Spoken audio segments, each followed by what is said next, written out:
से लेकर अब तक चल रहा है, तो ये याद ताज़ा हो जाती है।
नबी अली का हम खाते हैं चैन से, सदका नबी अली का खाते हैं चैन से, लंगर अली से मिलता है पानी हुसैन से, लंगर अली से मिलता है पानी हुसैन से।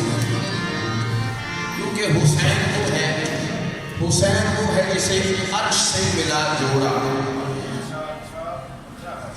हुसैन वो है जिसे अर्श से मिला जोड़ा, हुसैन जिसका खुदा ने भी दिल नहीं तोड़ा।